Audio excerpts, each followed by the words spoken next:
let's talk about a really unusual case that I don't believe I've ever seen before.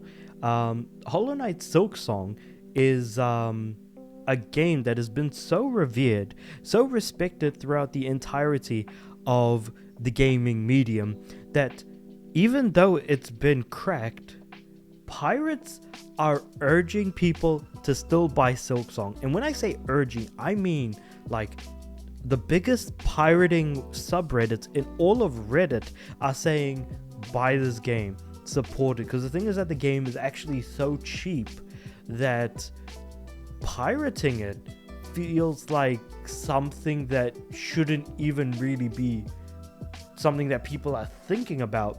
Because keeping in mind, it is $20 and it's basically like asking someone, do you not have $20? And also the fact that this game has also released on every platform under the sun as well. Whether you're playing on Nintendo, on the Switch rather, whether you're playing on PlayStation, whether it's 4 or 5, whether you're playing on Xbox, which is Xbox One, Xbox Series S and X, or whether you're playing on PC, it honestly doesn't matter, and that is insane to think about. The fact that this is where people are at when it comes to pricing, the overall discussion of high quality games, and just the general consensus, like the fact that Silksong has been out for as long as it has, and the fact that like other games have moved out of the way in order to not suffer while Silksong is rising up the ranks and selling incredibly well. It very much feels like the indie version of what GTA 6 is going to end up doing later on in the year, or rather next year I should say, because that's when it's coming out. Yeah, it was originally meant to come out in 2025. Glad it isn't, but hey, it is what it is. So let's talk about it. With a DRM, okay, there's also a DRM version available to gamers at launch. Silksong joins the likes of really? Okay, no, that's not even go into that. I already talked about that just now. But basically, as spotted by Games Radar, via Reddit's own Piracy subreddit, multiple members of the pirating community have stated that they will not be taking advantage of Silksong being cracked. And then people are writing stuff like, it's a 3 to 4 person team that has done right by their fans at every turn. And I think one thing worth mentioning, they at every turn, but it's worth mentioning that while people didn't get review copies of the game originally, keeping in mind that Silksong was originally supposed to be a DLC to the original Hollow Knight, which came out, like 2017, I want to say? Something roughly around that time. But basically, it was meant to be DLC, and because the game was kickstarted, and Silksong was the DLC that was also kickstarted, they basically ended up giving the game to their backers first, because they had obviously promised them and never gave review copies. And usually never giving review copies leads to a game not being that great in terms of overall quality, but Silksong obviously was completely different from that and released in incredibly exceptional quality, and just kind of did right by the people that kind of helped support the game initially when the original Hollow Knight was being funded at the time. But yeah, the PC release is DRM free, making sure all original backers of Hollow Knight get Silksong for free on their platform of choice. This is a time where if we can afford to support them, we should, and keeping in mind that Silksong has been worked on for the past 8 years as well. And the sentiment was echoed by the pirates, saying, hey, the game is pretty cheap, this one we should not pirate, which I think that Gabe was certainly onto something. Gabe Newell, of Valve fame, who said that piracy is a service problem.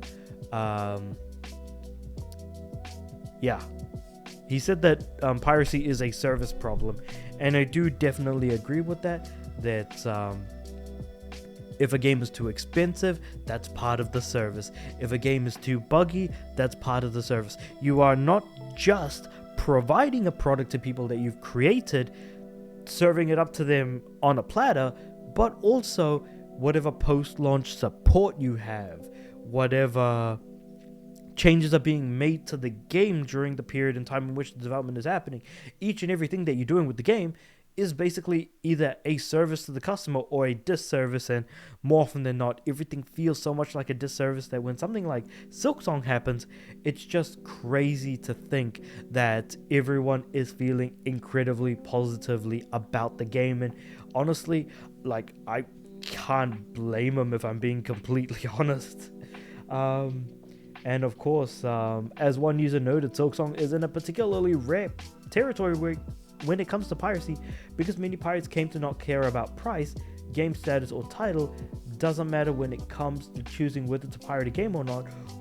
But in the instance they obviously do care about do care and are vocalizing that, I guess Silksong is just that respected.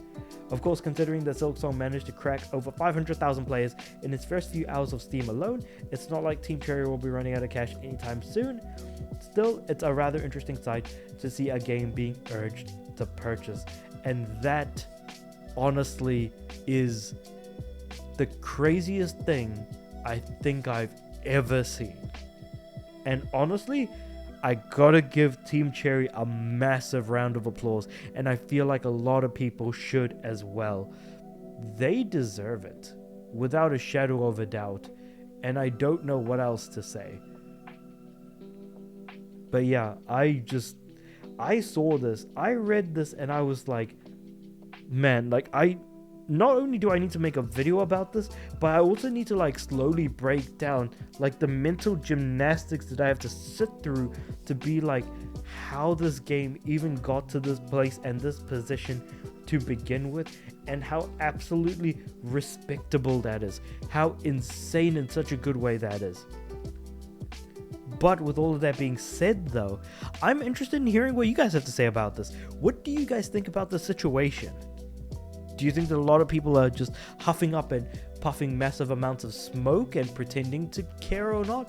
I would definitely be curious to hear your thoughts and opinions on all of this in the comments below. Like the video if you liked it, subscribe to the channel. I'm aiming for 500 subs by the end of the year. And with all of that being said, I do upload every day, so I'll see you guys tomorrow.